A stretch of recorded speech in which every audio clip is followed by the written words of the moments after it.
הצעד הראשון של פילוסופיה יהודית, של מחשבה יהודית בימי הביניים, שיטתית, קשור באחת הדמויות אולי הפוריות ביותר והמעניינות ביותר בתולדות התרבות היהודית, רס"ג סעדיה גאון, דמות מרתקת שאני רוצה להתחיל מבחינת מבוא, לסרטט קווים ביוגרפיים שבמקרה שלה הם גם מאוד קשורים במהלך המחשבתי רעיוני שסעדיה גאון יצר.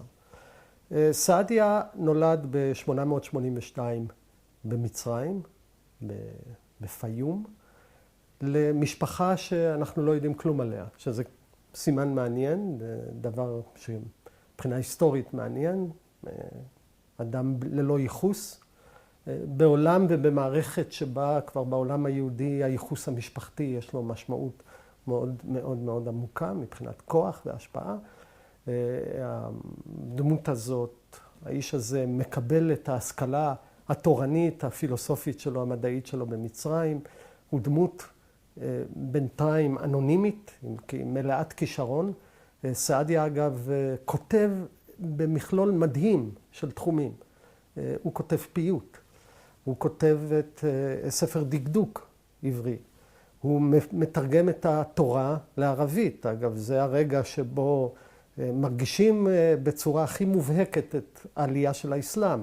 הקיום במרחב המוסלמי מחייב יהודים לתרגם את כתבי הקודש שלהם לשפה שאנשים מדברים בה, לערבית. כך שהוא מתרגם את המקרא לערבית, הוא מפרש את המקרא. הוא כותב חיבורים הלכתיים מאוד חשובים. בעיקר לענייננו הוא כותב את הספר במובן מסוים הראשון, השיטתי בפילוסופיה יהודית, שנקרא הנבחר באמונות ודעות, או אחר כך נקרא גם אמונות ודעות. והאיש הזה באמת הוא פורה בצורה מבהילה. הוא גם אגב, בעולם של המסורת הרבנית, האדם הראשון שספר מיוחס לו, שכתב ספר. כל הספרות הקודמת לה, בספרות חז"ל, אין לה מחבר. התלמוד הוא עריכה של יצירה קיבוצית של עשרות ומאות חכמים, כך גם המשנה. העורך במקרה של התלמוד הוא אנונימי, או העורכים הם אנונימיים.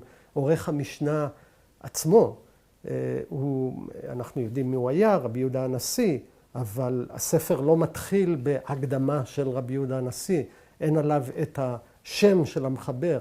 הסמכות של הספרים האלה נגזרת לא מכוחו של מחבר, אלא מהעובדה שהם מייצגים יצירה קיבוצית של עשרות ומאות חכמים. הנה פה יש לנו, דבר מעניין בתולדות הספר העברי במסורת הרבנית, שיש לנו ספר עם מחבר. סעדיה גאון הוא ראשון המחברים. וסעדיה שצומח, לומד במצרים, הופך לכוכב, הופך לדמות בעולם היהודי, בעקבות פולמוס. סעדיה אגב מעורב בהמון פולמוסים במשך חייו, בפולמוסים שונים ומשונים. יש פולמוס בין המרכז הארץ ישראלי למרכז הבבלי. במאות האלה יש מתח בין שני המרכזים האלה, והוא מתרכז בשאלה של קביעת הלוח. אנחנו דיברנו אגב על העובדה שהלוח של החכמים, של הפרושים, של המשנה, של התלמוד, הוא לוח שהולך לפי הירח. את הירח, את הופעת החודש, שיש לה השלכות עמוקות על הלוח הדתי, כן? כי הרי אם את החגים חוגגים בט"ו, בתשרי, בניסן וכו', או בראש השנה, ההתחלה או הזמני החגים האלה תלויים בראשית החודש, כך שקביעת הלוח היא דבר מרכיב אדיר בחיים הדתיים וכמובן גם בעוצמה. מי שקובע את הלוח, העוצמה בידיו, הוא מגדיר את סדר החיים הדתיים. באותה תקופה ישנו מתח בין המרכז הארץ ישראלי והמרכז הבבלי, לגבי השאלה של מי קובע את הלוח ואיך הוא נקבע. אין גם לוחות אחידים. כל מרכז רוצה שהלוח ייקבע על ידו. באותה תקופה כבר, זו תקופה שבה המרכז הבבלי הוא הרבה יותר חזק, הוא הרבה יותר עשיר, כוחות היצירה שבו הם יותר גדולים, אבל עדיין למרכז הארץ ישראלי יש את העוצמה של המקום, של המסורת, שם היה נקבע החודש. וסעדיה הצעיר מתערב בוויכוח הזה, כותב חיבור, שבו הוא לא חיבור פשרה, הוא מנסה להראות באופן חד משמעי שהחישובים האסטרונומיים של הנשיאים והדיינים בארץ ישראל הם מוטעים לחלוטין, אין להם הבנה באסטרונומיה, הוא מכריע לטובת השיטה הבבלית, ובבבל מקבלים אותו ככוכב. באותה תקופה יש בבבל נשיא, העולם היהודי, שהקהילה היהודית היא אוטונומית, יש לה סמכות כפייה אוטונומית, יש לה מוסדות, ובראשה עומד נשיא. בצידו של הנשיא יש ראשי ישיבות, הגאונים של גאוני סורה ופומבדיטה, הישיבות הגדולות הבבליות, והם, הנשיא מנהל את חיי היומיום הפוליטיים של הקהילה, הוא המנהיג הפוליטי של הקהילה, ראשי הישיבות הם הסמכויות ההלכתיות הרוחניות של הקהילה, ההנהגה היא הנהגה משותפת של הנשיאות וראשי הישיבות, והנשיא הזה, דוד בן זכאי, בתקופה של סעדיה גאון, קורא את החיבור של סעדיה שמאוד תומך במרכז הבבלי, יש פה חיבור באמת שהוא מרשים בעוצמה האינטלקטואלית שלו, והוא עושה דבר חריג, הוא ממנה את סעדיה לראש ישיבת, גאון או אלוף, יש שם הבחנות דקות שאנחנו לא צריכים להיכנס אליהם כאן, הוא ממנה אותו להיות ראש הישיבה בסורה. צריך לזכור שהמעשה הזה הוא חריג לחלוטין. הישיבות הבבליות בתקופה הזאת מוחזקות על ידי קבוצה של משפחות. יש לנו פה מהגר מצרי, בלי שום ייחוס, שהעוצמה האינטלקטואלית שלו היא אדירה, והנשיא ממנה אותו לראשות ישיבת סורה. אחרי כמה שנים של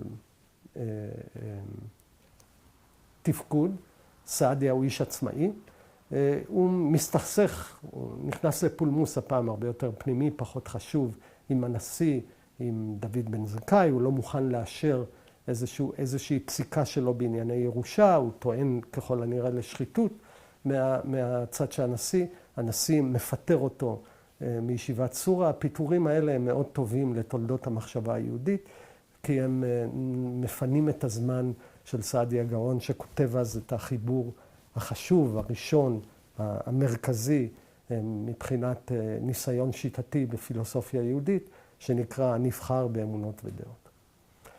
והחיבור הזה שאנחנו רוצים לעסוק בו, הוא חיבור עם עמדה מאוד רדיקלית בשאלה של היחס בין פילוסופיה להתגלות, בגלל שהוא רוצה לייצר באופן בסיסי זהות בין הפילוסופיה וההתגלות. דהיינו, כתבי הקודש, כל מה שיש בכתבי הקודש, ניתן להוכיח, ניתן להוכחה על ידי התבונה, מהבריאה להתגלות, אפילו לתחיית המתים. כל הדוקטרינות האלה ניתנות להוכחה, לא רק שהן לא סותרות את התבונה, התבונה יכולה להוכיח אותן, ויש פה חפיפה בין התכנים של הפילוסופיה והתבונה לתכנים של ההתגלות, וסעדיה גאון נוקט בעמדה הבאה, עמדה מבחינת הספקטרום של פילוסופיה והתגלות, עמדה מאוד מעניינת, אומר את הדבר הבא, בעצם יש אמת אחת, שיש לה שתי דרכים להגיע אליה. אחת זו בדרך הפילוסופיה והתבונה, המדע. המדע יכול להגיע לכל מיני עמדות על קיום האל, על בריאת העולם וכו' וכו'. כל אדם תבוני מסוגל להשיג אותם. בצידה של התבונה יש התגלות שבעצם מוסרת את אותם תכנים. היא רק מוסרת אותם ברגע ההיסטוריה. ההתגלות היא בעצם עוצרת בתוכה את חוכמת התבונה. האל בחסדו נתן לבן האדם תבונה כך שהוא יוכל להכיר את האמיתות, אבל גם גילה לו ברגע היסטורי מסוים את אותן אמיתות. כמובן, ברגע הזה נשאלת השאלה אם כך, בשביל מה צריך את שניהם? ופה סעדיה גאון אומר דבר שיגידו זרמים פילוסופיים, תיאולוגיים, באסלאם שהוא מאוד מושפע מהם, הקלאם, שזו תנועה תיאולוגית, שבעצם יש לה את אותה עמדה ביחס לשאלה הזאת של כפילות האמת. והיא אומרת את הדבר הבא. ההתגלות צריכה את התבונה בגלל שהעובדה שאתה יכול להוכיח את מה שיהיה בהתגלות מעגנת ומייצבת את ההתגלות, מעבר לכל ספק. היא גם, אגב, שוללת כפירה ומינות מסוכנת שעלולה לצמוח בצידה של ההתגלות, והיא גם מעין איזה מין שדה של בקרה לפרשנויות לא נכונות שאתה יכול להפיק מההתגלות. מצד שני, אז שואל אם זה המצב, למה צריך את ההתגלות? ישנם אנשים שבאמצעות, בגלל קוצר הזמן, קוצר ההשגה שלהם, לא יכולים להכיר את האמיתות האלה בדרך התבונית. אלוהים ברוב חסדו גילה להם אותם באירוע חד פעמי שעכשיו מצוי בידינו לאורך כל הדורות כולם, וזה מה שנמסר בהתגלות. יש פה איזו הנחה, נקודת התחלה מאוד רדיקלית של זהות בין שני הדרכים האלה אל האמת.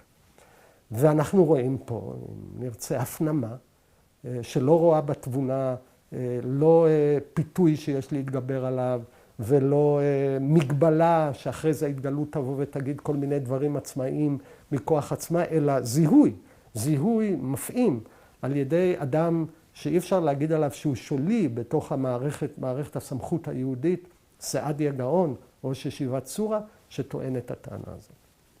עכשיו, הם מסתכלים בספר הזה, והוא באמת נקודת התחלה מאוד רדיקלית לפילוסופיה יהודית.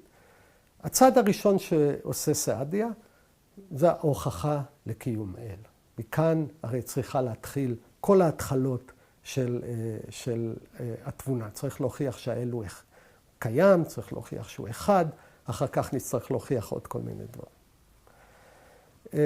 והוכחות לקיום האל, אנחנו נגיד ככה, בפילוסופיה שעברה את הביקורת של המטאפיזיקה על קאנט, אנחנו יודעים שהרבה מהם, כמובן אי אפשר להצהיר שאנחנו יודעים, נצטרך לעבור את המסע הפילוסופי כדי להראות את זה, בעצם הן לא מוכיחות את מה שהן רוצות להוכיח, אבל הן עדיין מלמדות אותנו כמה דברים שצריך לחשוב עליהם. אחת, זה מהי דמות האל שיוצאת מן ההוכחה. ההוכחה לכאורה אמורה להוכיח משהו. אז אתה יכול ללמוד מההוכחה על הרגישויות הדתיות של מי שמייצר אותם, ואתה יכול לשאול גם שאלה אחרת, גם אם ההוכחה לא מוצלחת, למה הוא צריך את ההוכחה. ולמה הוא צריך את ההוכחה אנחנו מבינים מהיחס בין פילוסופיה לדת, איך שרס"ג מבין אותו. כן? ההוכחה מעגנת את הדת, שומרת עליה. היא בעצם, אפשר להגיד, מפעל מעין אפולוגטי, מפעל הגנה, לא איום. כן? יש פה גיוס של מה שהיה נראה כמאיים להגן על הדת, ויש כאלה שיגידו שהעובדה שמגייסים את התבונה להגנת הדת מחתימה את כל הזרם הזה של הקלאם שסעדיה הוא חלק ממנו באפולוגטיקה דתית. אבל עדיין סעדיה הוא איש עמוק ושנון מאוד מבחינת היכולת הטיעונית שלו. ואני רוצה לדבר על ההוכחה המרכזית של קיום האל שמביא סעדיה גאון, שהיא כאמור מלמדת אותנו גם בעומק המטאפיזי שלה דברים מאוד מעניינים, והיא גם, אפשר להגיד, מפתחת או חושפת את הרגישות הדתית של סעדיה שיוצר אותה. סעדיה מתחיל בהוכחה לקיום האל באופן הבא. הוא אומר ככה, יש שתי אפשרויות ביחס לעולם. או שהעולם הוא נצחי, מה שיקרא בשפה ימי ביניים מתקדמון, הוא תמיד היה שם. או שהעולם נברא. אלה שתי אפשרויות שמכסות את כל האפשרויות מבחינה אונתולוגית, מבחינת תפיסת היש. או שהעולם נצחי או שהוא נברא. אם נוכל להוכיח, אומר סעדיה, שהעולם הוא לא נצחי, ממילא הוכחנו שהוא נברא. כן? זו טענה שעד כאן היא נראית לנו בסדר גמור. אם הוכחנו שהוא נברא, דהיינו שהוא לא נצחי, אנחנו נהיה חייבים לטעון שיש לו בורא. וזאת טענה שמיני ובי נראית לסעדיה נכונה. דהיינו, אם העולם נברא בזמן, הוא נוצר בזמן, הוא לא נצחי, הוא לא יכול היה לברוא את עצמו, כי אז הוא היה קיים לפני שהוא היה קיים. וזאת אפשרות לוגית שלא קיימת. דהיינו, יש לו בורא. עוקבים אחרי המבנה הזה, עדיין לא הוכחנו כלום. אמרנו, אם נוכיח שהוא לא קדמון, אז כנראה הוא נברא. אם הוא נברא, יש לו בורא. מכאן אנחנו רואים רגישות מאוד עמוקה, שאחרי זה הרמב"ם מתקוף אותה בשצף קצף, וזה שכל התובנה הדתית שלנו, כל האינטואיציה הדתית הבסיסית שלנו, התפיסה שיש אלוהים והיחס הדתי שלנו מתחיל מההנחה שהעולם נברא. שהעולם נברא. ואני אדבר בהמשך על החשיבות התיאולוגית דתית של הרעיון הזה. מה שרס"ג, אם כך צריך לעשות, מה שסעדיה גאון צריך לעשות, זה להראות מדוע העולם הוא לא נצחי, מדוע העולם הוא לא קדמון. וכאן הוא נוקט באסטרטגיה מאוד מעניינת. הוא אומר את הדבר הבא. נניח באמת, אם העולם הוא קדמון, הזמן הוא נצחי. הזמן הוא אינסופי. תמיד היה זמן. ומכאן נובע הטענה הבאה, שאם העולם, הזמן הוא נצחי, זו טענה מושגית נגד האפשרות של נצחיות הזמן, לא יכול להיות אירוע שהוא הווה. אני אדגים את הטענה הזאת. נניח, ניקח עכשיו אנלוגיה לא מהזמן אלא מהמרחב. נניח שאתה אומר, המרחב הוא אינסופי. ונניח שאתה אומר שיש לך תנועה של רכבת מהמרחב הזה אליך. אז טוב, אם הרכבת מגיעה מתל אביב, היא תגיע לירושלים בתנאים הנוכחיים, משהו כמו שעה וחצי. אם היא מגיעה רחוק מזה, היא תגיע בעוד כמה שעות וכו' וכו'. אם היא מגיעה מן האין סוף, היא אף פעם לא תגיע. כי בעצם, אם היא מגיעה אליך, אתה הסוף של התנועה האינסופית שלה, וזה בלתי אפשרי. עכשיו, אם לוקחים את הזמן, ומדמים את הזמן כמשהו שהוא הולך ומתקדם, הולך ונע, אם הזמן הוא אינסופי והבריאה היא אירוע בזמן, היא אף פעם לא יכולה להתרחש בזמן מסוים. כי, מסיבה מאוד פשוטה, זה אומר שהגענו לאיזה נקודת קץ. הזמן הגיע לאיזשהו מקום, אבל הוא הרי בא מן האינסוף, הוא בא ממרחק שהוא אף פעם לא יכול להשלים אותו אל הנקודה ההווה העכשווית שבה אתה נמצא. יש פה טענה, אגב, מטאפיזית, מאוד עמוקה, עוד מעט אני אדבר על המבנה המטאפיזי שלה, שהיא בעצם שוללת את האפשרות של נצחיות הזמן ונצחיות העולם. מכאן, אומר סעדיה גאון, הנה, שללנו את האפשרות של עולם נצחי, העולם הוא נברא, ואם העולם נברא, מישהו ברא אותו. הבורא הזה זה אלוהים. אני שנייה רוצה להתייחס למבנה הטענה הזאת. כמובן, יש לו הנחות מאוד מעניינות. בעיקר, אגב, יש לו הנחות על הזמן. כן? מהו הזמן? זו אחת השאלות הפילוסופיות העמוקות ביותר. כמובן, אחת השאלות המדעיות העמוקות ביותר. מהו הזמן? אבל יש פה איזו הרגשה, לפחות באינטואיציה הבסיסית של רס"ג על הזמן, שהזמן הוא מין גורם שמתווסף ונע. הוא לא משך אחיד, אלא הוא בנוי מיחידות שמתווספות. קצת כמו השעון שלנו, דקה ועוד דקה ועוד דקה ועוד דקה, אבל אם הוא בא מן האינסוף, הוא אף פעם לא יכול להגיע אליך. וזאת תמונה מאוד מסוימת של הזמן שלא צריך להניח אותה. כאילו הזמן הוא מדיום עצמאי, שמתקדם בצורה קומולטיבית, בצורה מצטברת של יחידות דיסקרטיות, יחידות מובחנות, והוא מצטבר אל אינסוף. כמובן, זו תפיסה מאוד מסוימת של הזמן. ניקח תפיסה אחרת של הזמן, שאגב, אריסטו דגל בה, ואריסטו הוכיח ממנה שהעולם הוא נצחי, לא שהעולם הוא לא נצחי. שהזמן הוא, אגב, בכלל, אין זמן מחוץ לתנועה. כן? אין זמן שהוא מחוץ לתנועה, הזמן הוא מודד של תנועה. כן? אתה שואל לעצמך, מהו זמן? אין מימד זמן עצמאי. יש תנועה של גורמים במרחב, וזמן הוא צורת מדידה. הוא לא ישות מטאפיזית מתקתקת כשלעצמה, שמתווספת ביחידות דיסקרטיות אחת לשנייה עד לאינסוף. אין זמן בלי תנועה. ולכן לא יכול להיות זמן שקדם לעולם. אי אפשר להגיד באיזה נקודה בזמן התחיל העולם, כי אין זמן בלי תנועה. כך שאנחנו יכולים, בואו נגיד את הדבר האמיתי או המדעי או הפילוסופי, מבחינת התגובה שלנו להוכחה, המעין הוכחה לקיום האל של סעדיה גאון, שהיא מניחה הנחות מאוד מסוימות על תפיסת הזמן, שמביאות אותה לפרדוקס הפנימי של אי אפשרות נצחיות הזמן ואי אפשרות נצחיות העולם, ושההנחות האלה הן בעצם שוללות, היות והן הנחות לא מוחלטות, ואפשר להציע תפיסות מאוד שונות ליחס בין הזמן והעולם שאחרי זה הוצאו. ההנחות האלה הן בעצם,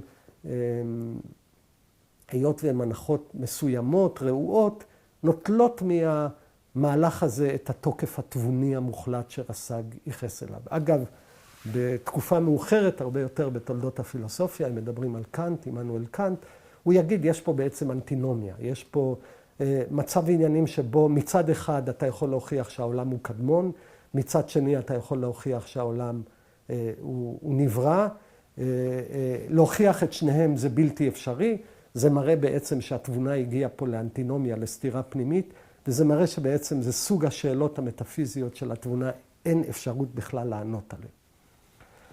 בכל מקרה, זאת הייתה העמדה של רס"ג ביחס להוכחת קיום האל, וגם אחרי שאנחנו מורידים, וזו נקודה מאוד חשובה, גם אחרי שאנחנו מורידים ממנה את התוקף הפילוסופי שלה, המטאפיזי שלה, עדיין היא מייצגת רגישות דתית שתלווה את רס"ג כהוגה. היא אומרת את הדבר הבא, התודעה הדתית שלנו בבסיסה היא תודעה של נבראות. משם מתחיל היחס הדתי.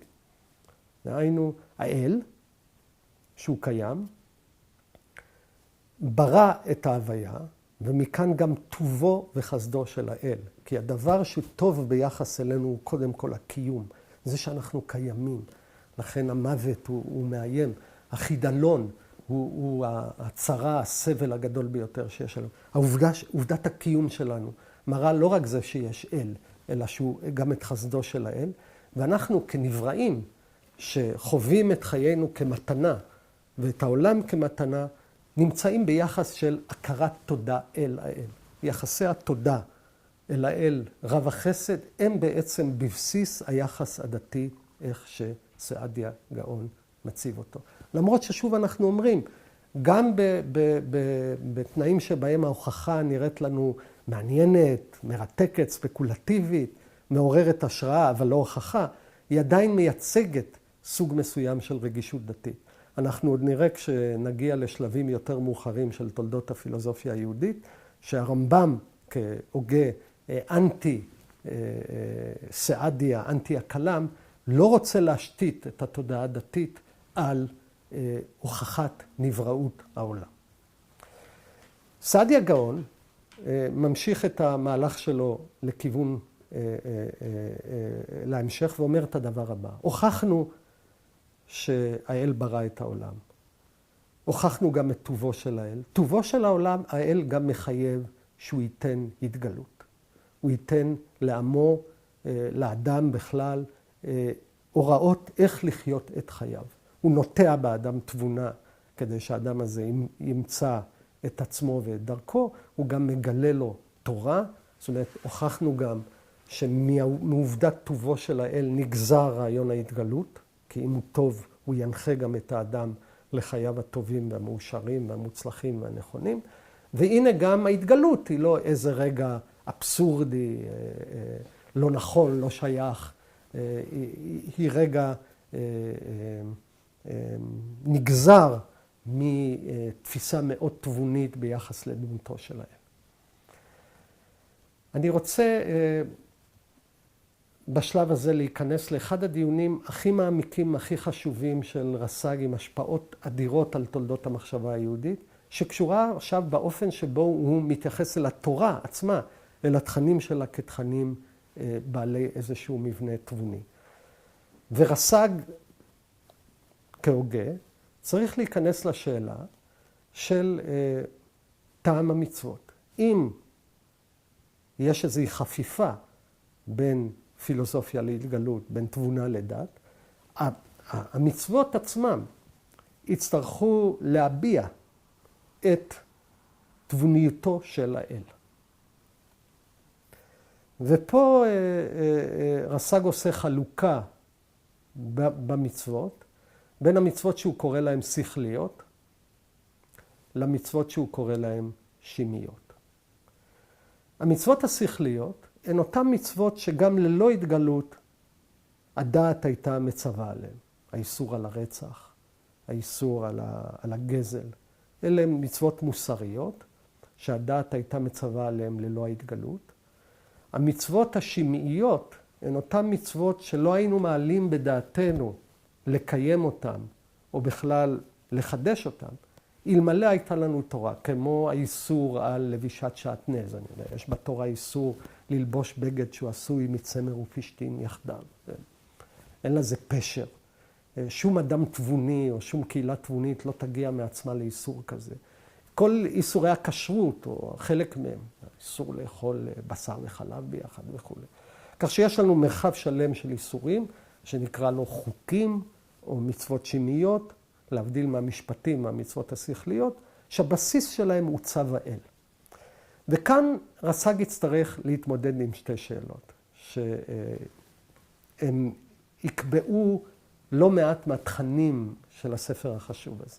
שאלה אחת היא כזאת, אם המצוות השכליות היו ידועות לנו, הן מסוג המצוות שהן ידועות לנו, גם ללא ההתגלות, בשביל מה צריך את ההתגלות? שאלה אחת, שאלה מאוד טובה. לעומת זאת, היות ויש מצוות שהן לא תבוניות, מניין התוקף שלהם ומה המשמעות שלהם אם התורה היא תבונית. כך ששני חלקי המצוות האלה, שניהן הן דרושות הסבר אם מתייחסים לתורה כאל גילום של תבוניות. וכאן סעדיה גאון הולך במהלך מאוד מעניין, וזה רגע מבחינתנו שהוא חשוב גם להתעכב עליו מבחינת שאלות של היחס בין דת למוסר.